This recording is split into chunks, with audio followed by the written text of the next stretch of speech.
of Ethiopia, I mounted the rostrum in Geneva, Switzerland, to address the League of Nations and to appeal for relief from the destruction which had been unleashed against my defenseless nation by the fascist invader. I spoke then both to and for the conscience of the world. My words went unheeded, but history testifies to the accuracy of the warning that I gave in 1936. Today I stand before the World Organization which has succeeded to the mantle discarded by its discredited predecessor. In this body is enshrined the principle of collective security, which I unsuccessfully invoked at Geneva. Here in this assembly, we possess the best, perhaps the last hope for the peaceful survival of mankind. In 1936, I declared that it was not the covenant of the League that was at stake, but international morality. Undertakings, I said then, are of little worth if the will to keep them is lacking.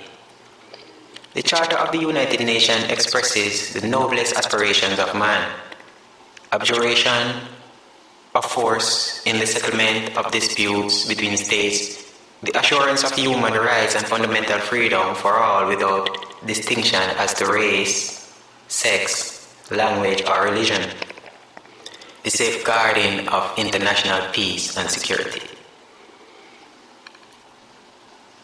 But these two, as were the phrases of the covenant, the United Nations judgment have been and continue to be subject to frustration as individual member states have ignored its pronouncements and disregarded its recommendations.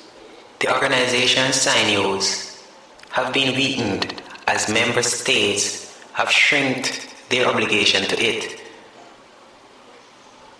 The authority of the organization has been mocked as individual member states have proceeded in violation of its commands to pursue their own aims and ends.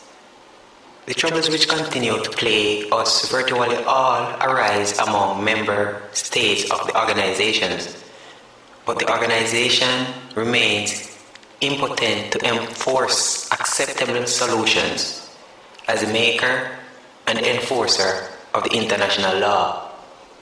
What the United Nations has achieved still falls regrettably short of our goal of an international community of nations. Mankind's future remains hazardous and permanent peace a matter for speculation.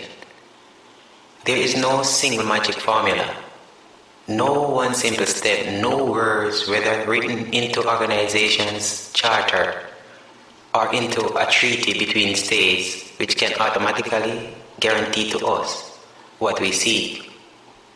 Peace is a day-to-day problem, the product of a multitude of events and judgments. Peace is not an is, it is a becoming.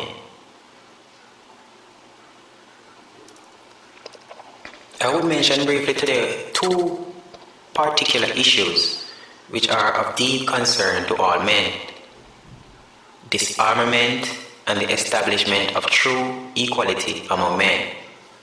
Disarmament has become the urgent imperative of our time.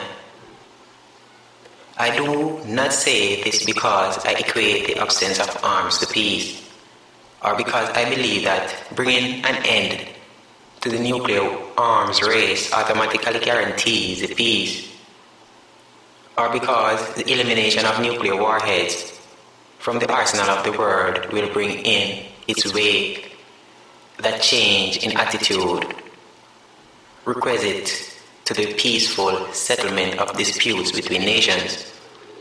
Disarmament is vital today, quite simply, because of the immense destructive capacity of which men dispose. Where a real and effective disarmament achieved, and the funds now spent in the arms race devoted to the amelioration of man's state, where we to concentrate only on the peaceful use of nuclear knowledge, how vastly and in how short a time might we change the conditions of mankind? This should be our goal. When we talk of equality of man, we find also a challenge and an opportunity. A challenge to breathe new life into the ideals enshrined in the Charter. An opportunity to bring men closer to freedom and true equality, and thus closer to a love of peace. The goal of equality of men, which we seek, is the antithesis of exploitation of one people by another, with which the pages of history, and in particular those written of the African and Asian continent, speak at such length.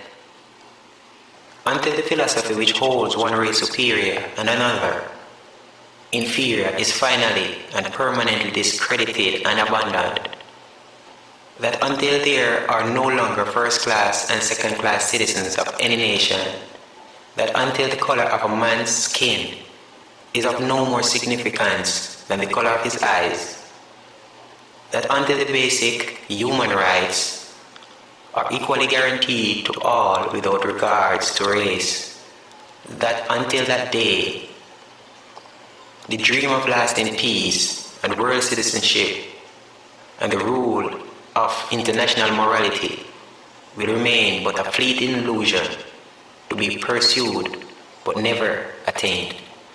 And until the ignoble and unhappy regime that hold our brothers in Angola, in Mozambique, and in South Africa in subhuman bondage have been toppled and destroyed, until bigotry and prejudice and malicious and inhumane self-interest have been replaced by understanding and tolerance and goodwill, until all Africans stand and speak as free beings, equal in the eyes of all men, as they are in the eyes of heaven. Until that day, the African continent will not know peace. We Africans will fight if necessary, and we know that we shall win, as we are confident in the victory of good over evil. We must become something we have never been, and for which our education and experience and environment have ill-prepared us. We must become bigger than we have been, more courageous, greater in spirit, larger in outlook. We must become members of a new race, overcoming petty prejudice, owing our ultimate allegiance not to nations, but to our fellow men within the human community.